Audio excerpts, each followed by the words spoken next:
Bueno, vamos a continuar entonces, hermanos, con la sesión número 5, pero esta enseñanza de hoy es la segunda parte de la triunidad, lo que se conoce como la Trinidad. Por lo tanto, vamos a entrar de lleno a este tema y obviamente por razones pedagógicas vamos a recordar algunas cosas breves para ir al tema de hoy como tal, al contenido como tal. Bueno, en la enseñanza anterior dijimos que vamos a seguir esta ruta, vamos a seguir este camino, este bosquejo, y en la enseñanza anterior, o en la parte 1, analizamos algunas consideraciones y afirmaciones respecto de la triunidad de Dios, algunas falsas enseñanzas que han surgido a través de la historia, el sabelianismo, el arrianismo, etc. Vimos algunas analogías también limitadas e inadecuadas, como por ejemplo, Dios es como el agua, Dios es como el trébol, Dios es como el sol, etc. Todas ellas dijimos que no son apropiadas para hablar del Dios Trino. También leímos o analizamos lo que algunos teólogos y confesiones han dicho o enseñado respecto de este tema. Y en quinto lugar, en la parte 1, vimos básicamente lo que era la definición de la triunidad de Dios. Eso fue parte de la enseñanza anterior. Hoy vamos a concentrarnos en esta parte 2, que tiene que ver con el desarrollo de qué es la triunidad. Vamos a entrar a los argumentos bíblicos y específicamente el punto 8 con la triunidad en el Antiguo Testamento. Y nos espera la tercera clase de la triunidad, que esto será el 24 de septiembre, si Dios lo permite, con la triunidad en el Nuevo Testamento y conclusiones finales. Bueno, ¿qué es la triunidad de Dios? Recordamos que a esto se le llama el triángulo de la Trinidad. Y aquí, hermanos, es importante recordar esto, que es la definición básica. Dios es un solo ser en tres personas distintas. Y si ustedes observan el círculo central donde dice Dios,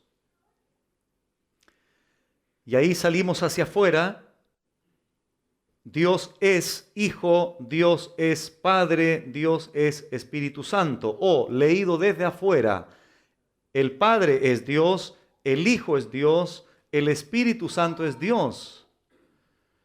Pero cuando hablamos aquí que tres personas son distintas, por eso ahora leímos arriba, el Padre no es el Hijo no es el Espíritu Santo no es el Padre. En cuanto a sus personas, de esta definición básica se derivan tres. ¿Cuáles son esas? Hay un solo Dios, el Padre es Dios, el Hijo es Dios, el Espíritu Santo es Dios, y aquí podríamos agregar, son coiguales, coeternos, tanto el Padre, el Hijo, el Espíritu Santo. Y en tercer lugar, el Padre, el Hijo y el Espíritu Santo son personas distintas. Entonces, estas tres, hermanos, afirmaciones que tenemos ahí, se derivan de la que está en negrita cuando dice que Dios es un solo ser en cuanto a su esencia en tres personas distintas. Si alguien niega, esto es interesante, si alguien niega alguna de esas tres, está negando en definitiva la doctrina de la triunidad. Es decir, si alguien niega la primera, hay un solo Dios, no creemos en eso, está negando la doctrina de la triunidad. Porque nosotros creemos que hay, ¿cuántos dioses? ¿2? ¿3 dioses? Creemos en un solo Dios. En segundo lugar, el Padre es Dios, el Hijo es Dios, el Espíritu Santo es Dios. Si alguien niega eso, tendría que decir que el Padre no es Dios, o el Hijo no es Dios, o el Espíritu Santo no es Dios, como algunas sectas lo hacen. Por lo tanto, si niegan esa segunda afirmación, también están negando la doctrina de la triunidad. Y por último, la tercera afirmación, el Padre, el Hijo y el Espíritu Santo son personas distintas. Por tanto, el Padre no es el Hijo no es el Espíritu Santo. Y recuerden lo que dije en la clase anterior.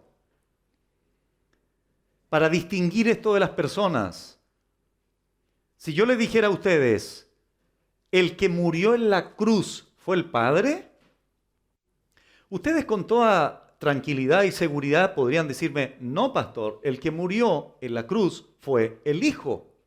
¿El que se encarnó fue el Espíritu Santo o fue el Hijo? El Hijo fue el que se humanizó. Por eso sostenemos que son personas diferentes dentro de esta única esencia, de este único ser. Bueno, inmediatamente en alguna mente humana podría surgir esta interrogante. ¿Es esto una contradicción entonces? Y aquí respondemos, hermanos, de una manera muy clara lo siguiente. Si nosotros afirmáramos que Dios es uno y solo uno en esencia y tres en esencia también, ahí sería una contradicción.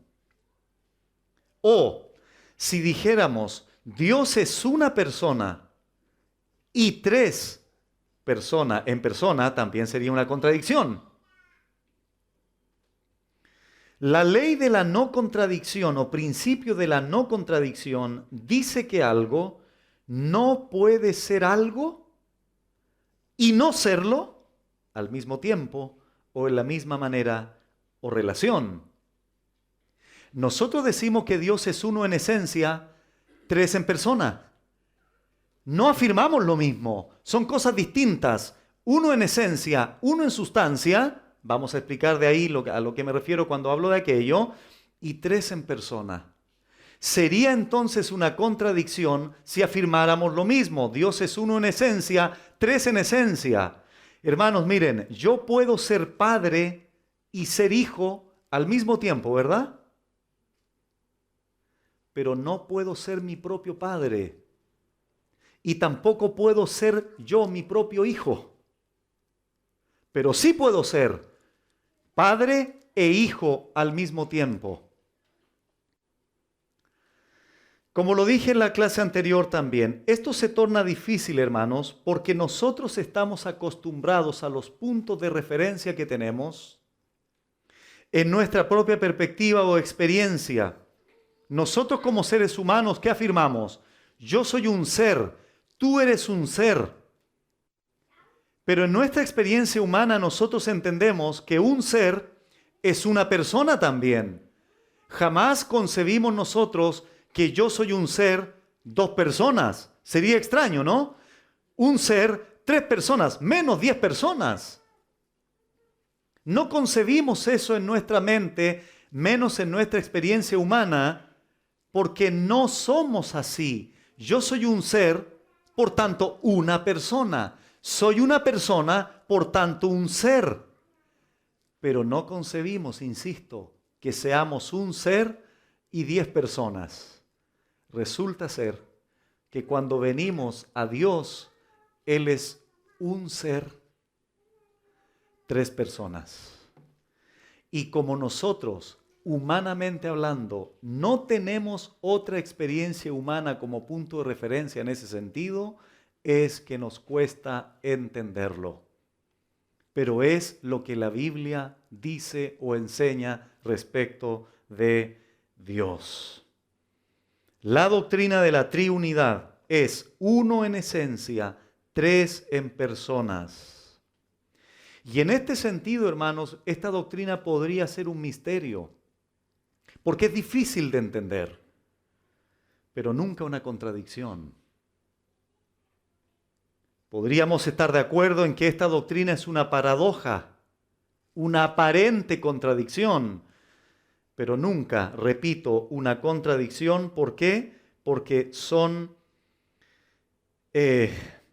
distinciones diferentes. Uno en esencia, tres en persona.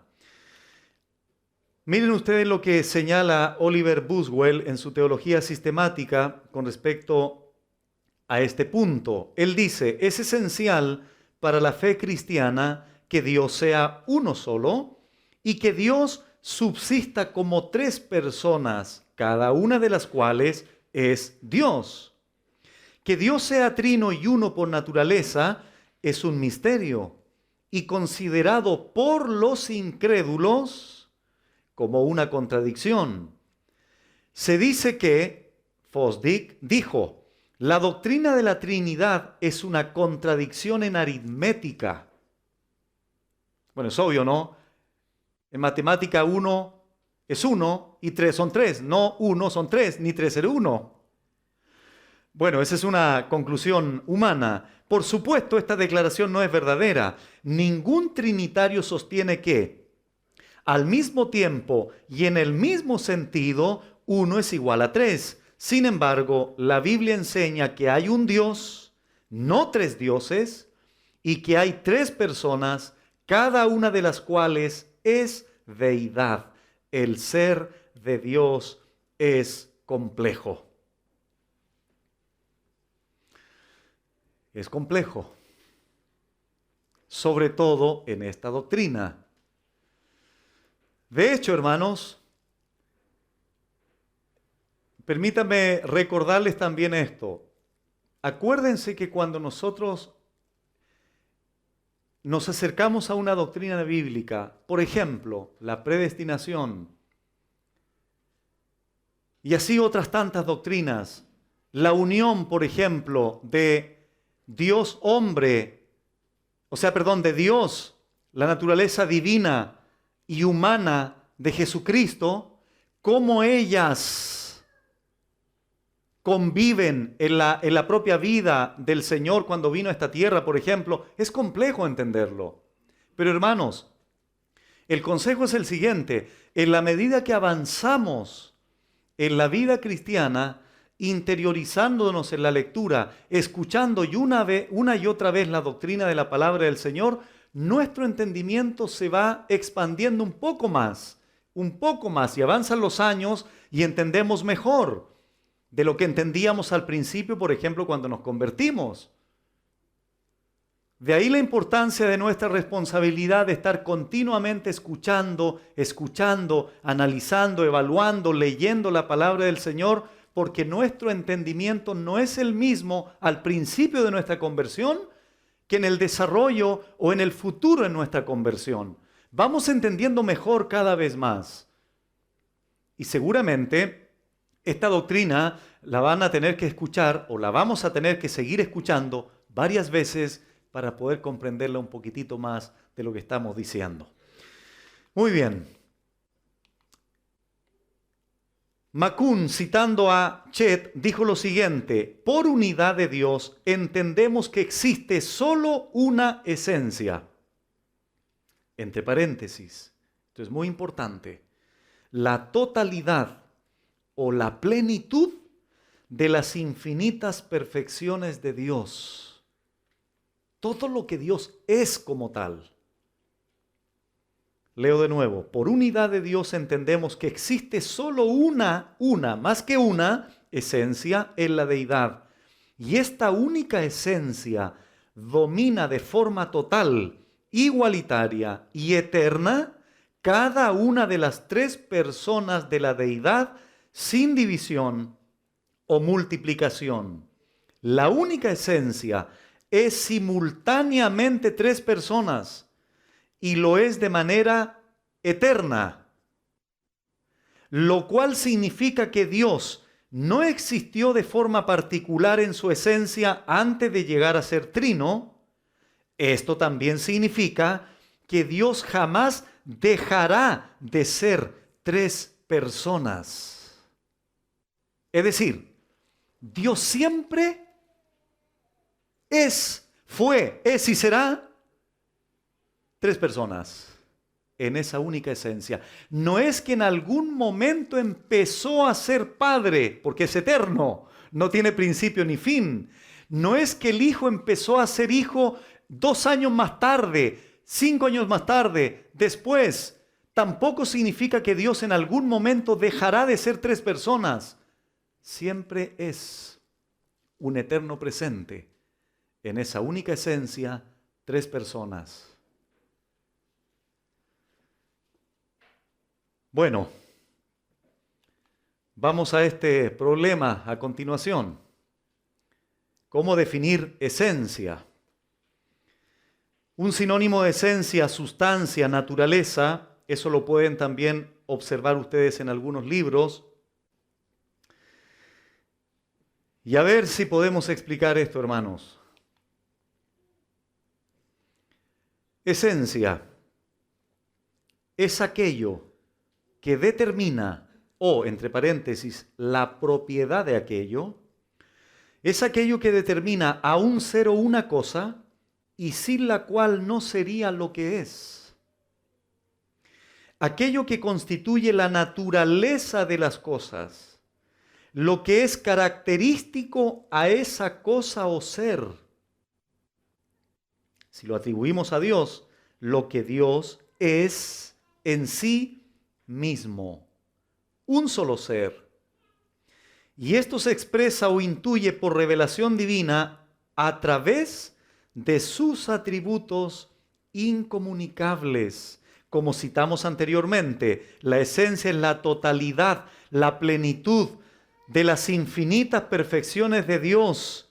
Es así como Dios expresa su esencia. Omnipresencia, omnisciencia, omnipotencia. Todo eso tiene que ver con la expresión de su esencia, lo que Dios es. Ejemplo, mi esencia, tu esencia, es diferente a la de un árbol. ¿O eres igual a un árbol? No. Tu esencia es diferente a la esencia de un árbol. Tu esencia es diferente a un conejo. El conejo tiene una esencia distinta a la de un árbol. El árbol tiene una esencia distinta a la del conejo. Yo tengo una esencia distinta a la del árbol, porque la forma de existencia mía es diferente a la de un árbol. Los 3 existimos, pero la forma de existencia obedece a esa única esencia, a lo que yo soy como tal. ¿Han escuchado cuando se utilizan perfumes, la esencia del perfume? Esa esencia del perfume permite que ese perfume tenga un olor distintivo de otra esencia de otro perfume por la composición de ese perfume, y que lo hace oler de tal o cual manera.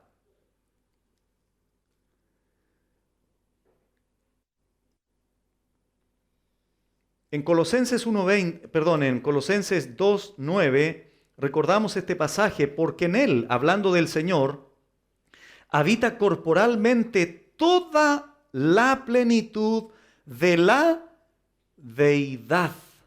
Esa palabra deidad, teotes en el griego, hace referencia a esto, a la esencia o naturaleza divina, el ser de Dios. Y lo que Pablo está diciendo, que en Cristo habita plenamente esa esencia total que distingue al Padre también y que distingue al Hijo, pero que ahora Pablo está hablando del Señor como tal. La absoluta dimensión, la plenitud esencial del ser divino está en Cristo, de acuerdo a lo que Pablo dice cuando enseña, porque en Él, en Cristo, habita corporalmente toda la plenitud de la deidad, esa esencia o naturaleza divina. Es decir, no hay nada de la esencia misma de Dios que no esté en Jesús. Cuando hablemos de cristología, vamos a explicar más en detalle este pasaje en particular. Por lo tanto, hermanos, cuando hablamos que Dios es uno en esencia, nos estamos refiriendo a esto de manera especial. Y cuando hablamos de personas, en algunos libros también aparece como subsistencia o hipóstasis. Y hermanos, una vez más quiero aclarar que todas estas palabras son raras y mi intención no es complicarlos más, sino al contrario, tratar de facilitar el entendimiento. Pero ¿por qué agregamos también estas palabras? Porque cuando ustedes quieran leer un libro o cuando ustedes quieran profundizar independientemente en sus conocimientos personales, se van a encontrar con esta terminología. Y ya por lo menos van a saber que la iglesia se les enseñó o por lo menos se les mencionó. Ustedes saben, hermanos, que las palabras en el lenguaje son dinámicas. Una palabra 3, 4 siglos atrás no significa lo mismo que significa hoy. La palabra persona, por ejemplo, en el mismo contexto griego, en la antigüedad, hacía referencia a los roles teatrales.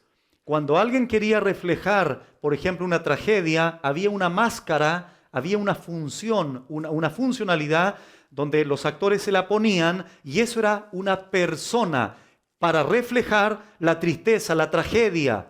Pero había otra máscara que hablaba de, en este caso, de la alegría. Esa era otra persona. Era un rol. Bueno, hoy día nosotros entendemos persona, bueno, como un individuo que tiene características, que tiene atributos, indudablemente también, defectos, ¿para qué decir, no? Bueno, eso hoy día es una persona. Entendemos ese concepto de persona hoy día. Bueno, en el contexto bíblico o dentro de la teología sistemática, cuando hablamos de persona, nos referimos a esto. Es una palabra para designar al Padre, al Hijo y al Espíritu Santo en su distinción real entre sí. Cuando hablamos de Dios, estamos usando la palabra persona para mostrar que el Padre, el Hijo y el Espíritu Santo tienen cada uno una personalidad, individualidad, relación. Es decir, el Padre, el Hijo y el Espíritu Santo tienen intelecto, emoción y voluntad. Y eso lo vamos a ver ahora a continuación rápidamente, cómo la Biblia le asigna estos distintivos, por ejemplo, al Espíritu Santo. Él no es una fuerza. ¿Recuerdan ustedes que hay una secta por ahí que señala que el Espíritu Santo es una fuerza? Que es un algo. Bueno, la Biblia no dice eso. Entonces, hermanos, aquí, en este sentido, entonces hablamos de persona. Y en este sentido podemos hablar de relaciones reales dentro de la triunidad de Dios, bajo la única esencia de Dios, subsistentes, tripersonalidad. Entre ellos se aman plena y eternamente.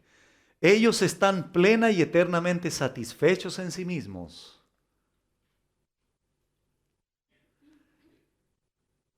¿Recuerdan cuando Jesús dijo, yo y el Padre uno somos? Y en virtud de esa unión, Cristo quiere que en Juan 17, por ejemplo, la iglesia refleje esa unidad. Si ustedes me preguntaran, pastor, ¿para qué podría servir la triunidad aplicándola, por ejemplo, a la iglesia? Entender la unidad de Dios, esa plena satisfacción en la triunidad de Dios, en las tres personas de la deidad. Ellos están plenamente gozosos todos eternamente. Si tú me preguntaras, ¿cómo podríamos aplicar eso, pastor? Bueno, en la unidad experimental de la iglesia. Para que el mundo sepa que ustedes son uno. ¿Se te ha pasado por la mente a ti alguna vez lo extraño, lo insensato que sería pensar el Padre peleado con el Hijo. El Espíritu Santo habló mal de mí, le dice el Hijo al Padre. ¿Te imaginas un Dios así?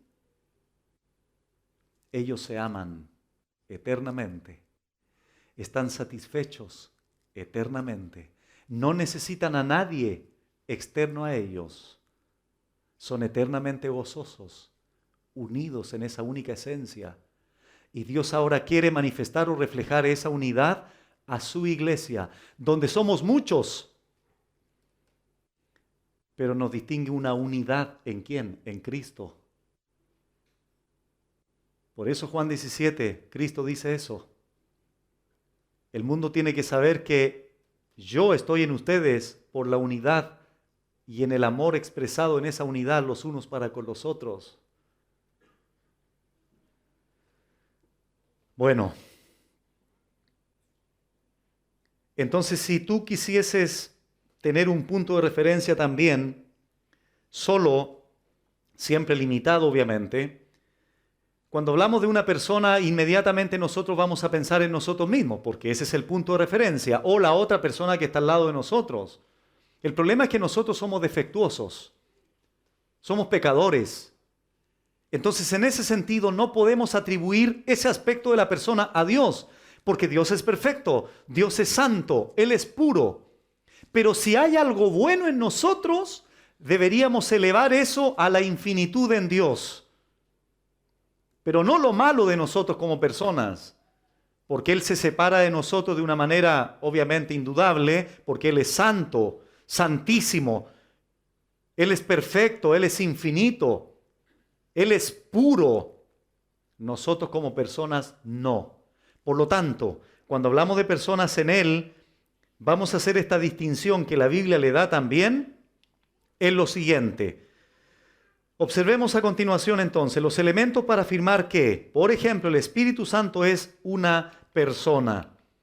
La personalidad del Espíritu Santo. Solo haré esto con el Espíritu Santo, pero se le atribuye tanto al Padre como al Hijo por si acaso. Después en Cristología vamos a ver también más de aquello. El Espíritu Santo tiene intelecto o tiene mente. Es decir, tiene la habilidad de saber y entender todo de manera perfecta. Inteligencia, podríamos decir. El Espíritu todo lo escudriña. Así tampoco nadie conoció las cosas de Dios, sino el Espíritu de Dios. Ahí tienes de manera muy clara, contundente, determinante, que se le asigna al Espíritu Santo una mente, un intelecto, la capacidad, repito, de entender, de saber. La diferencia de Él con nosotros es que Él lo conoce todo de manera perfecta, siempre, no se le olvida nada, no tiene que aprender nada, nosotros sí. Entonces ahí tienes un distintivo de persona, de personalidad.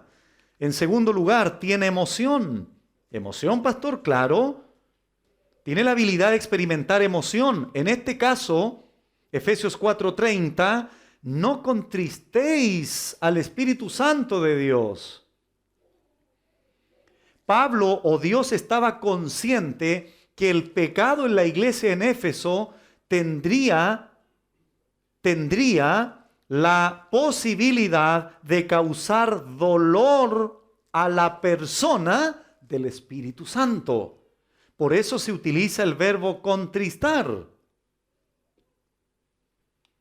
Y en tercer lugar, tiene voluntad. Tiene la habilidad de actuar o tomar decisiones, obviamente perfectas. Por eso dice 1 Corintios 12:11, en cuanto a la repartición de los dones, y el mismo Espíritu dice, ahí distinguido en color azul o celeste, repartiendo, ¿quién? El Espíritu Santo, repartiendo a cada uno en particular como Él, pronombre personal singular, con tilde, Él quiere. Y ese Él Se está refiriendo a una persona. Por eso, hermanos, cuando hablamos que Dios, el Dios Trino, es un Dios en tres personas, es porque la Biblia le asigna un tú, un yo y un él, que son pronombres personales para distinguir personas individuales. Y ese yo, tú y él lo vemos claramente en la palabra del Señor. El yo muchas veces atribuido a Jesús, el tú al Padre y el él al Espíritu Santo. Y en este sentido aquí observamos que el Espíritu Santo tiene voluntad también, como él quiere. El Espíritu Santo, por tanto, tiene intelecto, mente, emoción y voluntad, por tanto es una persona dentro, repito, de la deidad. Y todo esto se le atribuye también al Padre y al Hijo porque tienen la misma esencia.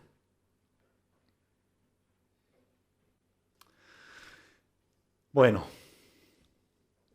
¿cómo vamos?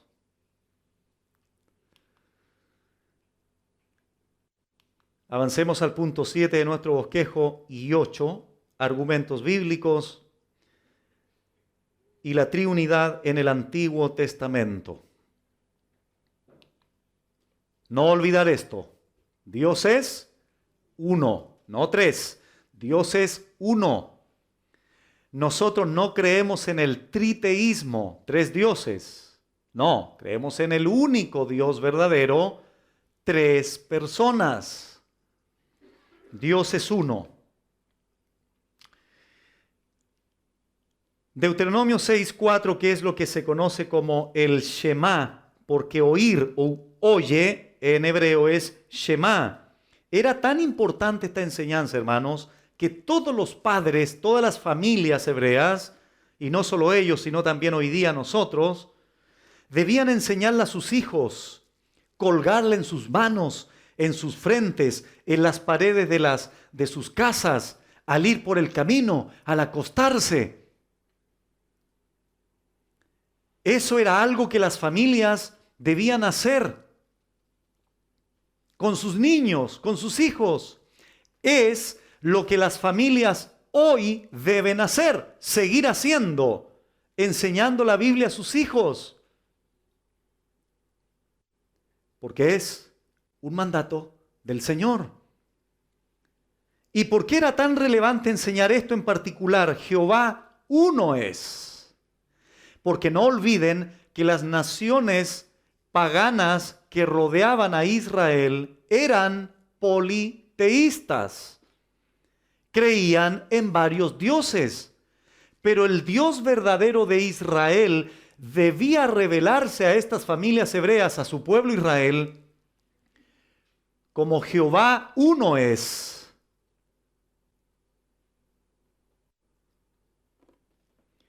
Y lo curioso, que la palabra uno viene de la palabra hebrea, que ahí aparecen. Es lindo el hebreo, ¿cierto?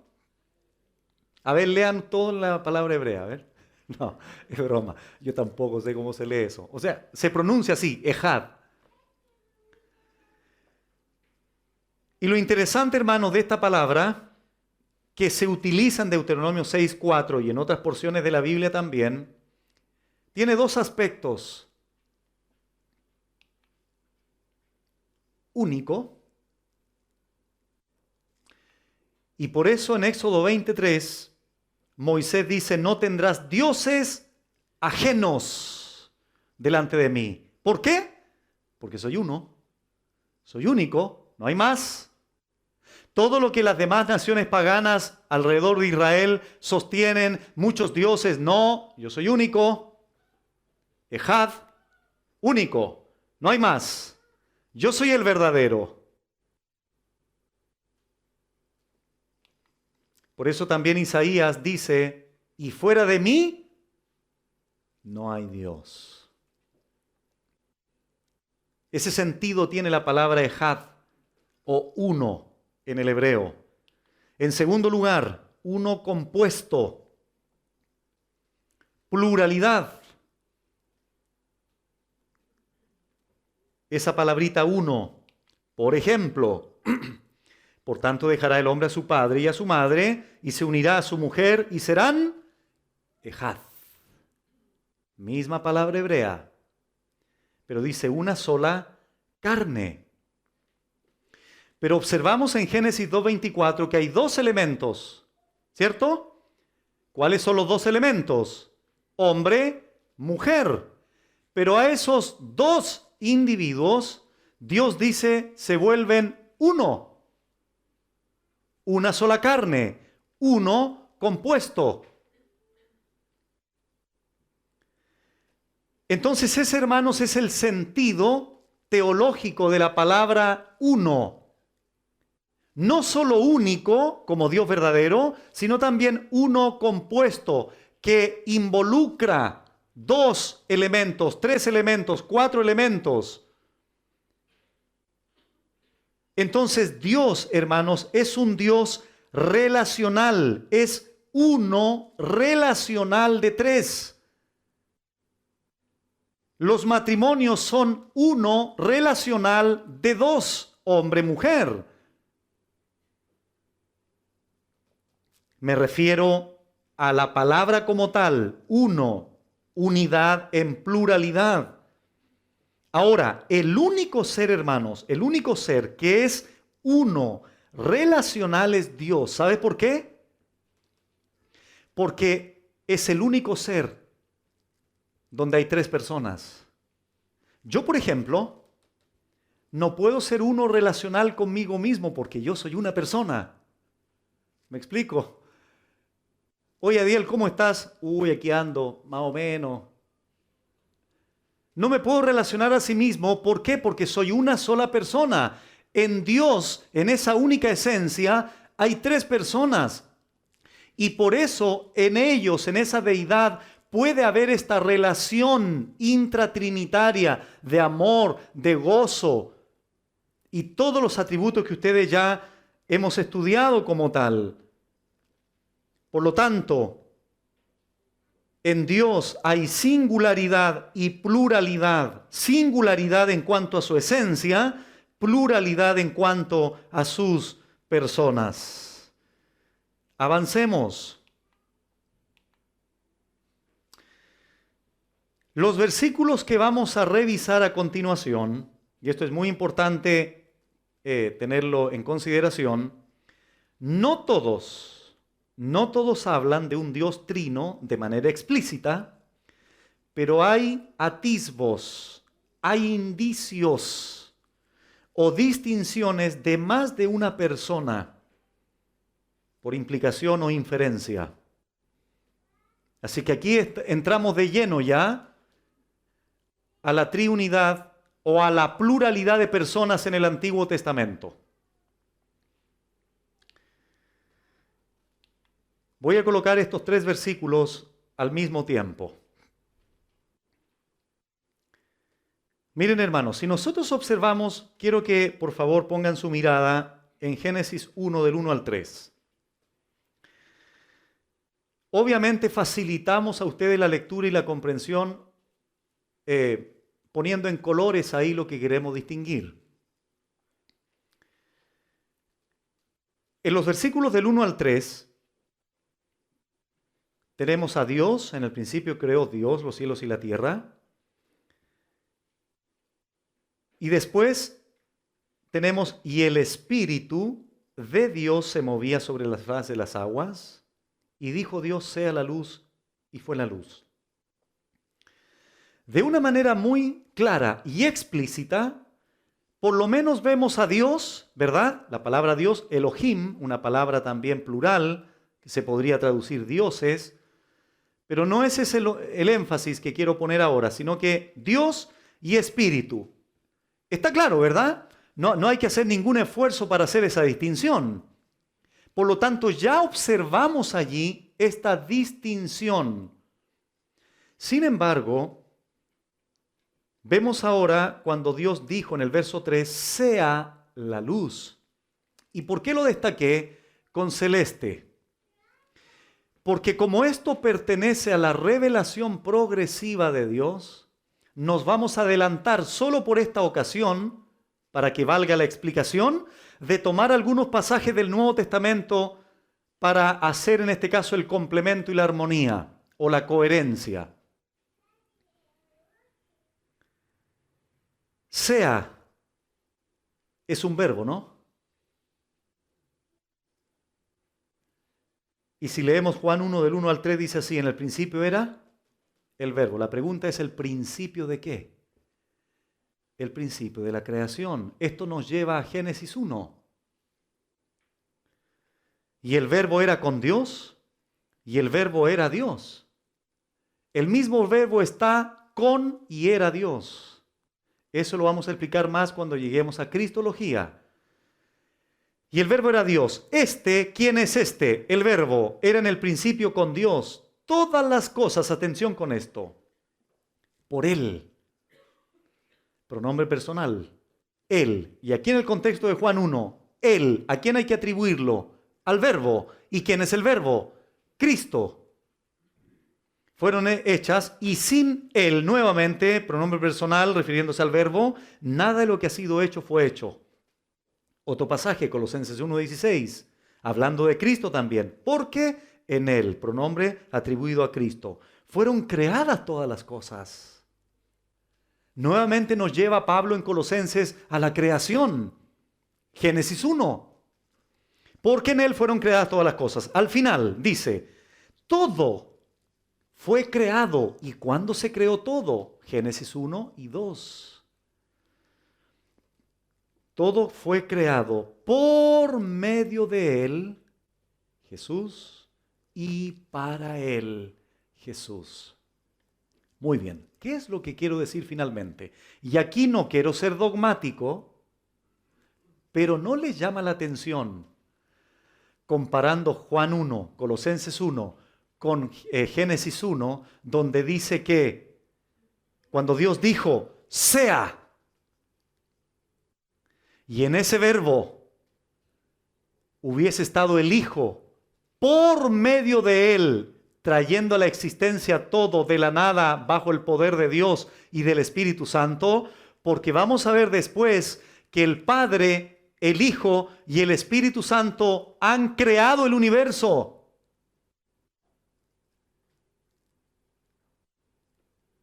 Interesante, ¿no? Por lo menos para considerar. Otro pasaje. Entonces dijo Dios, hagamos. Y aquí es donde ya obviamente comenzamos a identificar esto que es extraño, ¿no? Hagamos. Hagamos es una palabra singular o plural. Plural. Hagamos. Al hombre a nuestra, plural, imagen, conforme a nuestra semejanza. Algunos sostienen que este hagamos involucra a los ángeles. Los ángeles no tienen la capacidad de crear, por si acaso. Y el versículo 27 aclara que no fueron los ángeles, sino Dios, porque Él dice, y creó Dios al hombre, a su imagen, a la imagen de Dios lo creó, varón y hembra lo creó. Lo interesante de esto es lo siguiente, que primero en el verso 26 se habla de hagamos, nuestra, pero en el 27 el verbo es singular. Creó Dios al hombre a su, palabra singular, imagen. A imagen de Dios lo creó, varón y hembra los creó. Entonces aquí observamos estas distinciones interesantes que la Biblia hace respecto de esta gran doctrina. De hecho, Charles Hodge dice esto: el hecho de que los nombres de Dios están en forma plural, de que los pronombres personales estén a menudo en primera persona del plural, como por ejemplo hagamos al hombre a nuestra imagen, que la forma de bendición sea triple y otros hechos de la misma naturaleza, pueden recibir todos ellos distintas explicaciones, pero cuando se hace claro por el progreso de la revelación que hay tres personas en la deidad, entonces difícilmente puede dejarse de reconocer que estas formas de expresión están basadas en esta gran verdad.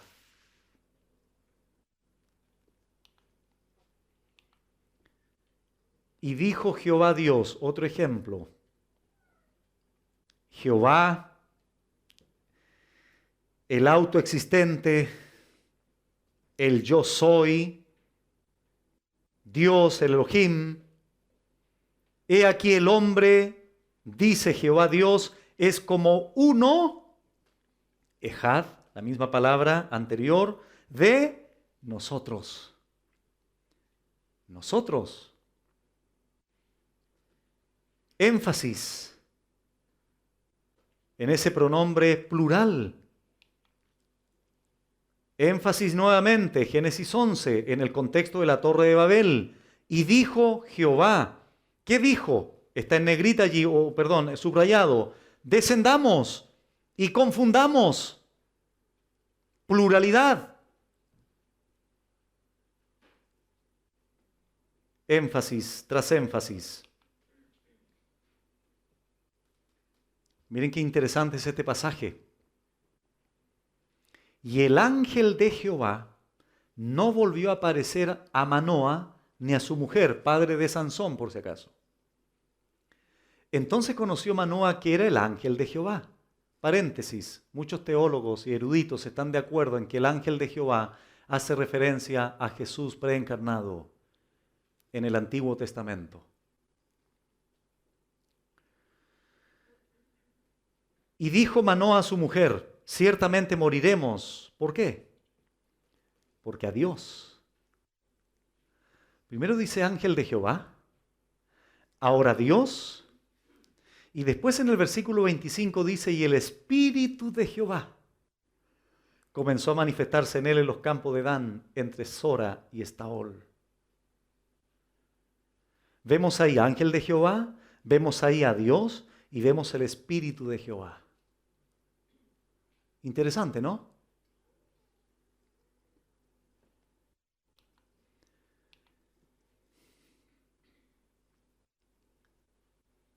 Zacarías 1, 12 y 13. Respondió el ángel de Jehová y dijo, oh Jehová de los ejércitos. Qué raro es esto. Mira, respondió el ángel de Jehová y dijo, oh Jehová. ¿Notas la distinción que hay aquí? La distinción que hace el autor o el escritor de este libro.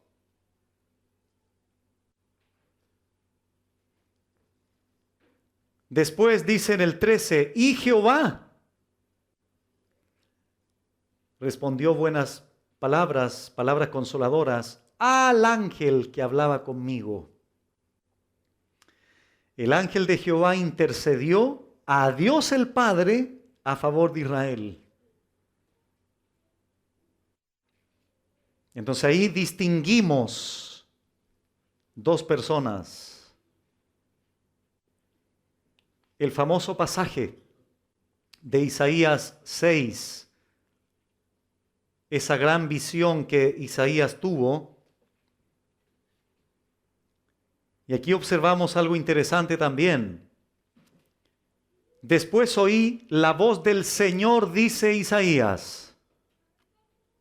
Ahí tenemos en celeste distinguido. ¿Qué decía el Señor? ¿A quién enviaré? Ese verbo enviaré está correcto. ¿En qué sentido? Singular, porque está hablando el Señor. No señores en plural, sino Señor. Entonces es obvio que ahí va a decir a quién enviaré, porque está hablando el Señor de manera personal, individual, singular. Sin embargo, la frase que viene a continuación es la que quiere enfatizar otra cosa. Porque él dice, el mismo Señor está diciendo, ¿y quién irá por nosotros? Es verdad si alguien me dice, pastor, pero aquí en nosotros no está hablando del Padre, del Hijo y del Espíritu Santo de manera explícita. Es verdad, no estoy diciendo eso. Lo que estoy diciendo es que hay una distinción clara en estos pasajes de más de una persona, porque la terminología Padre, Hijo y Espíritu Santo es una terminología del Nuevo Testamento. En el Antiguo Testamento tenemos palabras como Jehová, ángel de Jehová, Espíritu de Jehová. Por eso hablé de la revelación progresiva. Hay una coherencia, hay una armonía teológica respecto de esta temática. Entonces aquí el profeta, hermanos, está diciendo que Isaías lo voy a personalizar. Vamos a suponer que yo soy Isaías. Yo estoy diciendo, oigo la voz del Señor. ¿Qué dice la voz del Señor? Él me pregunta, ¿quién enviaré? Segundo aspecto de la pregunta, ¿y quién irá por nosotros? Yo podría preguntarle a Dios, ¿por qué dicen nosotros si está hablando el Señor? ¿Qué singular? ¿Me explico? Ahí podemos distinguir pluralidad. Podemos distinguir más de una persona. De hecho, no, por tiempo no lo voy a hacer, pero en Juan capítulo 12, el mismo Señor allí, registrado por el apóstol Juan, habla que esta gloria que Isaías ve es la gloria de Cristo. Y en Hechos capítulo 28, Lucas registra que el Espíritu Santo de manera explícita estaba hablando por el profeta Isaías. Pero si nosotros leemos Isaías 6, no vamos a ver esos elementos complementarios, tanto de Juan como de Hechos. ¿Por qué? Porque la Biblia se fue revelando progresivamente. Por eso es que después, hermanos, cuando lleguemos al Nuevo Testamento, esta luz, esta iluminación en nuestra mente será mucho más clara, porque vamos a tener todo el panorama como tal de este Dios único en esencia en tres personas desde el Antiguo y Nuevo Testamento. Otro pasaje, un salmo. Jehová dijo a mi Señor, esto lo está diciendo David. Aquí tenemos un diálogo entre Dios, Dios hablando a Dios. Miren, Jehová dijo a mi Señor, esto lo está diciendo David, repito. David está aquí abajo y él está diciendo, Jehová dijo a mi Señor, siéntate a mi diestra hasta que ponga a tus enemigos por estrado de tus pies. ¿Se dan cuenta? Por lo menos aquí observamos dos personas. Jehová, verde, Señor, en celeste. Ahí nosotros no vemos al Espíritu Santo, pero vemos una pluralidad.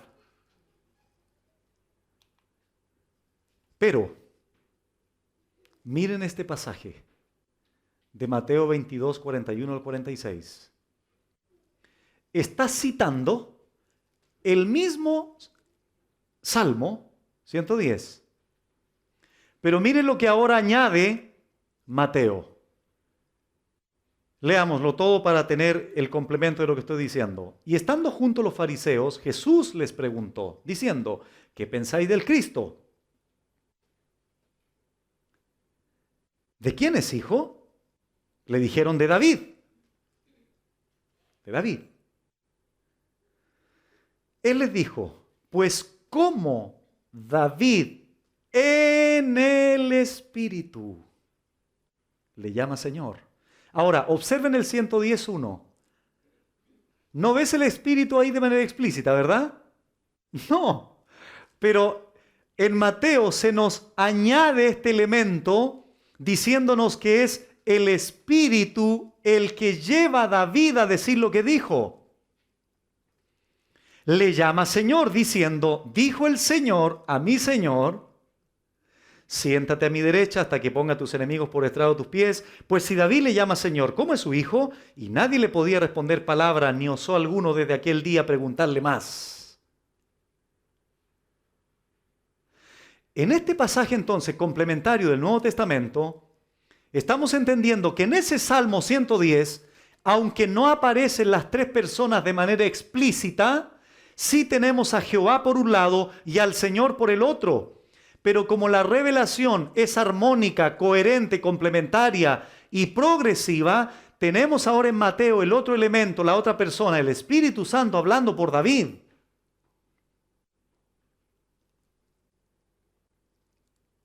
Por eso dije en la introducción de esta porción del Antiguo Testamento que es verdad que no todos los pasajes que vamos a ver hablan de manera explícita del Dios Trino. Pero hay atisbos, hay indicios. Y si lo usamos con pasajes complementarios del Nuevo Testamento, vamos a observar claramente al Dios único en esencia en tres personas.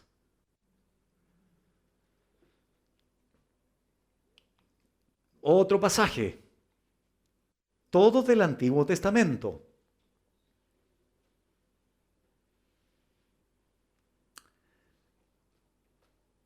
El Espíritu de Jehová el Señor está sobre mí. Esto lo escribió Isaías, por si acaso. Porque me ungió Jehová. Me ha enviado a predicar buenas nuevas a los abatidos, a vendar a los quebrantados de corazón, a publicar libertad a los cautivos y a los presos apertura de la cárcel. Pregunta, ¿quién dijo esto en el Nuevo Testamento? El Señor, Jesús. Él lo confirma en Lucas 4. Entonces veamos ahora la luz de lo que Cristo dijo, atribuyéndole a Él lo que dijo Isaías. Ahí tenemos el Espíritu del Señor, el Espíritu Santo, está sobre mí. Eso lo aplica el Señor en Lucas 4 a Él, Jesucristo, porque me ungió Jehová. Ese debería ser el Padre. Y ahí tenemos al Espíritu, tenemos al Padre, Jehová, y mí atribuido a Cristo, confirmado por Lucas capítulo 4, dicho por él mismo.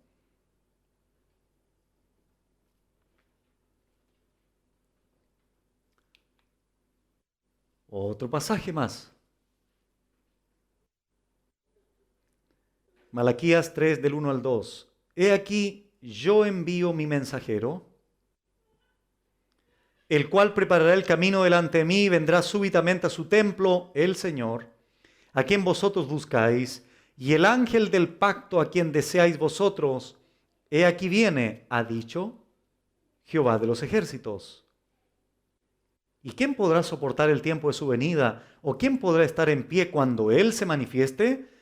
Porque Él es como fuego purificador y como jabón de lavadores. Nuevamente aquí podemos distinguir un yo, el Señor, y ahí en verde Jehová de los ejércitos. Simplemente enfatizo la distinción de una pluralidad aquí de personas.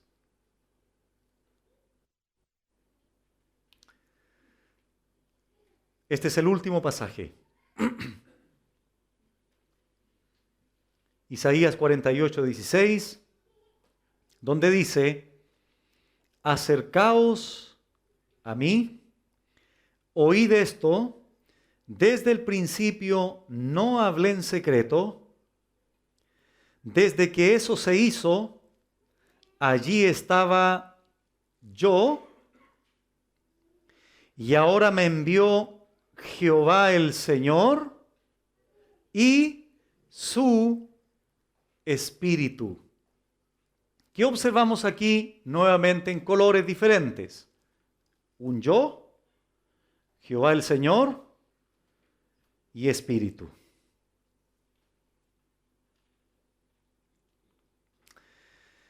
¿Qué es entonces lo que he tratado de hacer en estos puntos de desarrollar más lo que es la doctrina de la triunidad, argumentos bíblicos y pasajes del Antiguo Testamento? Es, hermanos, lo siguiente. La doctrina de la triunidad de Dios, de este único Dios, en una única esencia, tres personas, observamos nosotros en el Antiguo Testamento distinciones de esa pluralidad. Y como esta doctrina tiene que ver con la revelación progresiva de Dios, entonces son verdades que se van complementando de manera coherente en la medida en que Dios usó a un autógrafo, a otro autógrafo, en el desarrollo cronológico de la historia de la redención. Dios no reveló todo en el Génesis. Ni siquiera reveló todo en el Antiguo Testamento.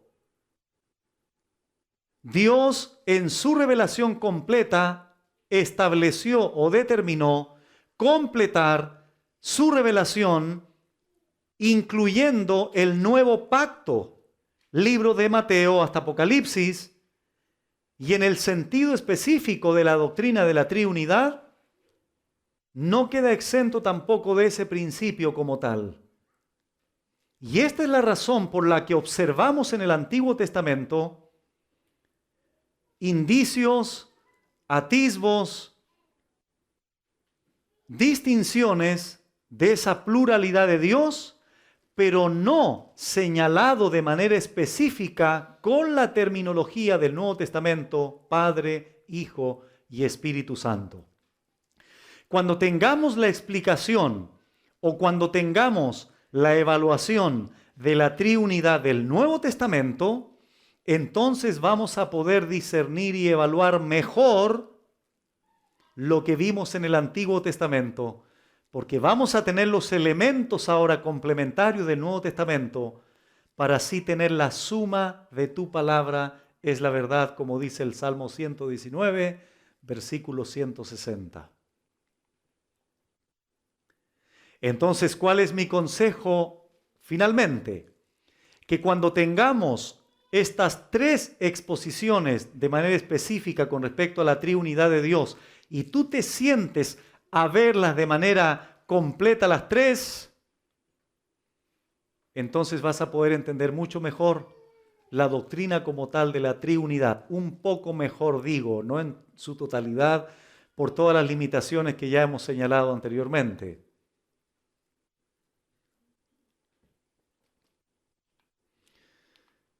Conclusión. Es verdad que en algunos versículos del Antiguo Testamento no aparece una distinción de tres personas de manera explícita, Padre, Hijo y Espíritu Santo, pero sí hay una distinción de pluralidad de personas en una única esencia divina. Dentro de la revelación progresiva, el Nuevo Testamento nos entregará una claridad incuestionable en cuanto a que en la única esencia hay tres personas divinas: el Padre, el Hijo y el Espíritu Santo. El Padre es Dios, el Hijo es Dios, el Espíritu Santo es Dios.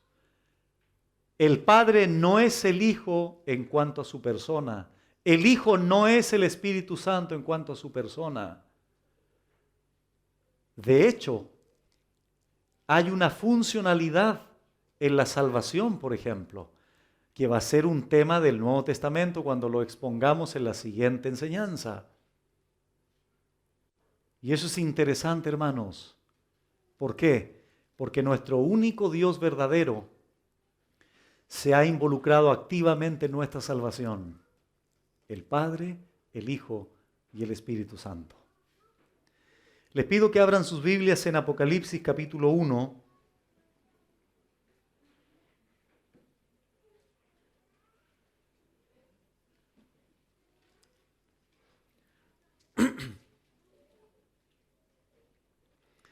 Apocalipsis capítulo 1. Vamos a terminar con esta porción bíblica, Apocalipsis 1.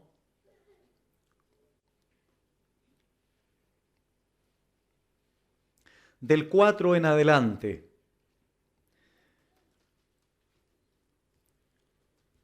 Voy a solamente dar lectura a esto, voy a poner un énfasis en los que han estado atentos a la enseñanza, voy a poner un énfasis para recalcar lo que he estado enseñando. Pero esto lo vamos a evaluar después, en la siguiente enseñanza, con respecto a la triunidad en el Nuevo Testamento. Pero solo para que sonríen un poco de la palabra del Señor, cómo Dios se ha revelado y cómo Dios se ha manifestado de una manera tan preciosa en ese Dios Padre, Dios Hijo y Dios Espíritu Santo. Dice Apocalipsis 1, del 4 en adelante. Juan, es decir, él es el autor de esta carta, o de este libro, a las 7 iglesias que están en Asia, iglesias locales ubicadas geográficamente allí en Asia. Gracia y paz a vosotros, y atención con esto, del que es, y que era, y que ha de venir. Énfasis, ¿ok? El que era,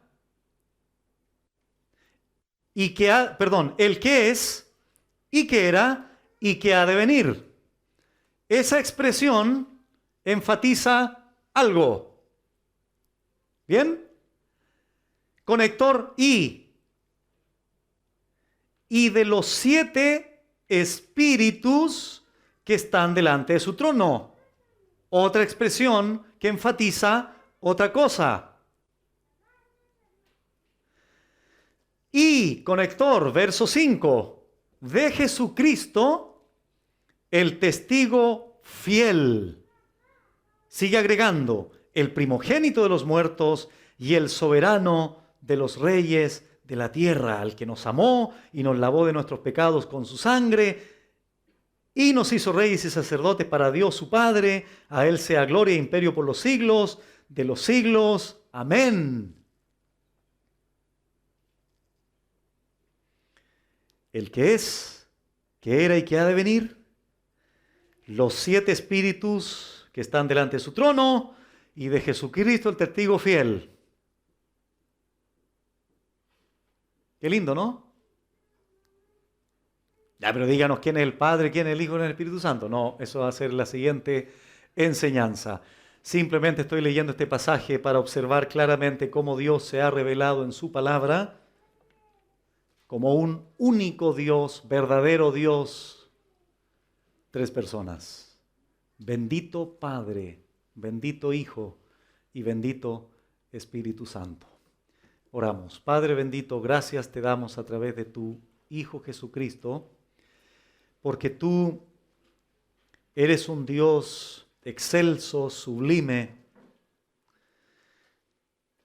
digno de toda alabanza, de toda gloria. Dios Padre, Dios Hijo, Dios Espíritu Santo, donde a cada uno de ellos podemos darle gloria, alabanza, exaltación, porque nos has escogido, nos has redimido, y tú, glorioso Espíritu Santo, nos has regenerado, nos has convencido de pecado, de justicia y de juicio. A ese Dios trino elevamos nuestras voces, nuestro cántico, nuestra adoración, porque tú eres el único Dios vivo y verdadero. Tú, bendito Padre, enviaste a tu Hijo a morir en una cruz por cada uno de nosotros, y donde tu Espíritu Santo ha aplicado esa gloriosa y hermosa salvación a cada uno de nosotros.